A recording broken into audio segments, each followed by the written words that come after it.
राधे राधे दोस्तों, जय श्री कृष्णा। कान्हा जी की कृपा हम सब पर बनी रहे, इन्हीं शुभकामनाओं के साथ आज की वीडियो को शुरू करते हैं।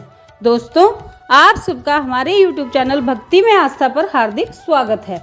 आज की इस वीडियो में हम आपको श्री शिव महापुराण की रुद्र संहिता के सती खंड का 21वां और 22वां अध्याय पढ़कर सुनाएंगे। आप सबसे रिक्वेस्ट है कि वीडियो को पूरा और ध्यान से सुनिएगा। चलिए वीडियो को शुरू करते हैं। आकाशवाणी द्वारा दक्ष की भत्सरना, उनके विनाश की सूचना तथा समस्त देवताओं को यज्ञ मंडप से निकल जाने की प्रेरणा। ब्रह्मा जी कहते हैं, मुनीश्वर, इसी बीच में वहां दक्ष तथा देवता आदि के सुनते हुए आकाशवाणी ने यह यथार्थ बात कही। रे दुराचारी दक्ष, ओ दंभाचार परायण महामूढ़, यह तूने कैसा अनर्थकारी कर्म कर डाला।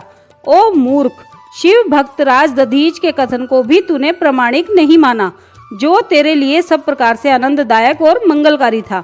वे ब्राह्मण देवता तुझे दुस्सह शाप देकर तेरी यज्ञशाला से निकल गए, तो भी तुझ मूढ़ ने अपने मन में कुछ भी नहीं समझा। उसके बाद तेरे घर में मंगलमयी सती देवी स्वतः पधारी, जो तेरी अपनी ही पुत्री थी, किंतु तूने उनका भी परम आदर नहीं किया। ऐसा क्यों हुआ? ज्ञान दुर्बल दक्ष, तूने सती और महादेव जी की पूजा नहीं की। यह क्या किया? मैं ब्रह्मा जी का बेटा हूँ, ऐसा समझकर तू व्यर्थ ही घमंड में भरा रहता है और इसीलिए तुझ पर मोह छा गया है। वे सती देवी ही सत्पुरुषों की आराध्या देवी हैं अथवा सदा आराधना करने के योग्य हैं। वे समस्त पुण्यों का फल देने वाली, तीनों लोकों की माता, कल्याण स्वरूपा और भगवान शंकर के आधे अंग में निवास करने वाली हैं। वे सती देवी सदा संपूर्ण सौभाग्य प्रदान करने वाली हैं।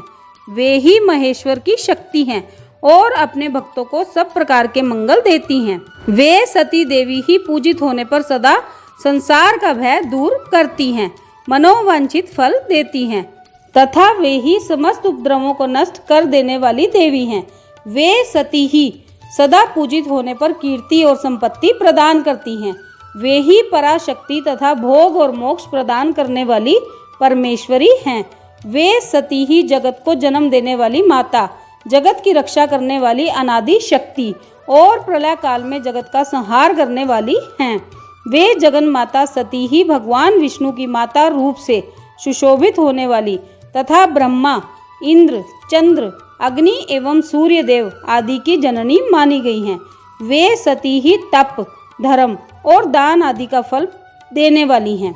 वे ही शंभु की शक्ति महादेवी हैं तथा दुष्टों का हनन करने वाली परात्पर शक्ति है। ऐसी महिमा वाली सती देवी, जिनकी सदा प्रिय धर्म पत्नी है, उन भगवान महादेव को तूने यज्ञ में भाग नहीं दिया।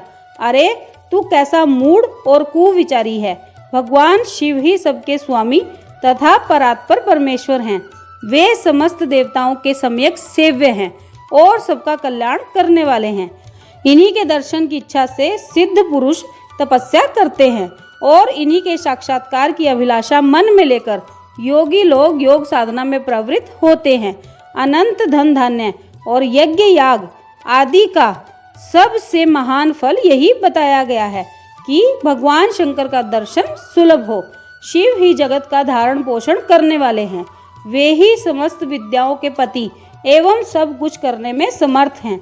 आदि विद्या के श्रेष्ठ स्वामी और समस्त मंगलों के भी मंगल वे ही हैं। दुष्ट दक्ष, तूने उनकी शक्ति का आज सत्कार नहीं किया है, इसलिए इस यज्ञ का विनाश हो जाएगा। पूजनीय व्यक्तियों की पूजा न करने से अमंगल होता ही है। तूने परम पूज्य शिव स्वरूपा सती का पूजन नहीं किया है। शेषनाग अपने सहस्त्र मस्तकों से प्रतिदिन प्रसन्नता पूर्वक जिनके चरणों की रज धारण करते हैं, उन्हीं भगवान शिव की शक्ति सती देवी थी, जिनके चरण कमलों का निरंतर ध्यान और सादर पूजन करके ब्रह्मा जी ब्रह्म तव को प्राप्त हुए हैं। उन्हीं भगवान शिव की प्रिय पत्नी सती देवी थी, जिनके चरण कमलों का निरंतर ध्यान और सादर पूजन करके इंद्र आदि लोकपाल अपने अपने उत्तम पद को प्राप्त हुए हैं। वे भगवान शिव संपूर्ण जगत के पिता हैं और उनकी शक्ति स्वरूपा सती देवी जगत की माता कही गई हैं। मूढ़ दक्ष, तूने उन माता पिता का सत्कार नहीं किया, फिर तेरा कल्याण कैसे होगा?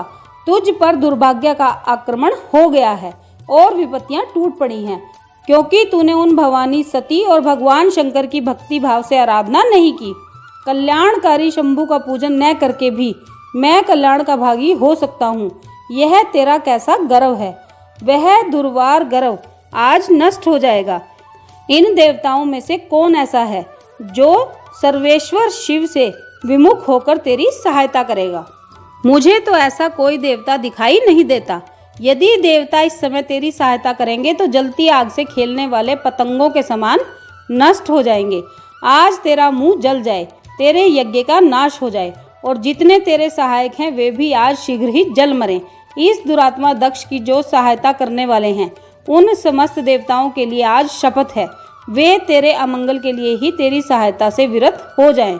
समस्त देवता आज इस यज्ञ मंडप से निकलकर अपने अपने स्थान को चले जाएं, अन्यथा सब लोगों का सब प्रकार से नाश हो जाएगा। अन्य सब मुनि और नाग आदि भी इस यज्ञ से निकल जाएं, अन्यथा आज सब लोगों का सर्वथा नाश हो जाएगा। श्री हरे और विधाता, आप लोग भी इस यज्ञ मंडप से शीघ्र ही निकल जाइए। ब्रह्मा जी कहते हैं, नारद, संपूर्ण यज्ञशाला में बैठे हुए लोगों से ऐसा कहकर सबका कल्याण करने वाली वह आकाशवाणी मौन हो गई। ये था 21वां अध्याय। अब 22वां अध्याय सुनिए। गणों के मुख से और नारद से भी सती के दग्ध होने की बात सुनकर दक्ष पर कुपित हुए शिव का अपनी जटा से वीरभद्र और महाकाली को प्रकट करके उन्हें यज्ञ विध्वंस करने और विरोधियों को जला डालने की आज्ञा देना।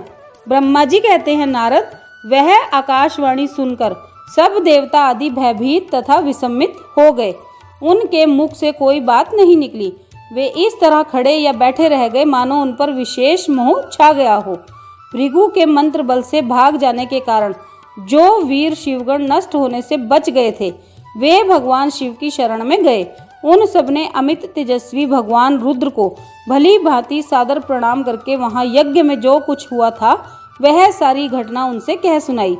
गण बोले, महेश्वर, दक्ष बड़ा दुरात्मा और घमंडी है। उसने वहां जाने पर सती देवी का अपमान किया और देवताओं ने भी उनका आदर नहीं किया।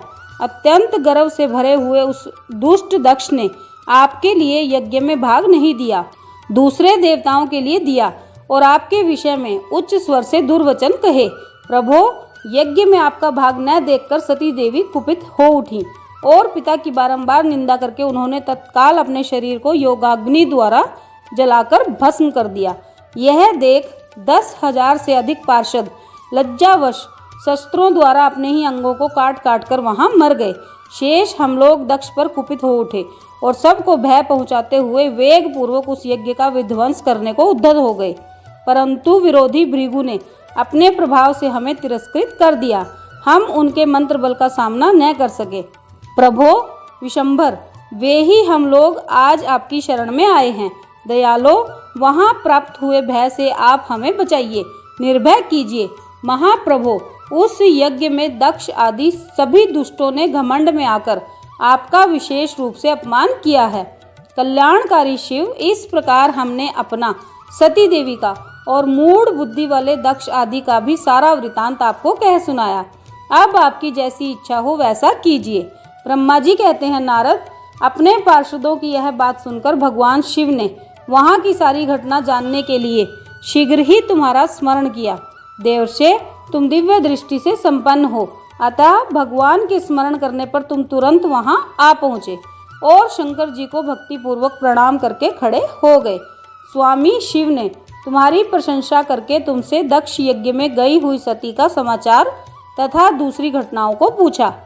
तात, शंभु के पूछने पर शिव में मन लगाए रखने वाले तुमने भी शीघ्र ही वह सारा वृतांत कह सुनाया जो दक्ष यज्ञ में घटित हुआ था। मुने, तुम्हारे मुख से निकली हुई बात सुनकर उस समय महान रौद्र पराक्रम से संपन्न सर्वेश्वर रुद्र ने तुरंत ही बड़ा भारी क्रोध प्रकट किया।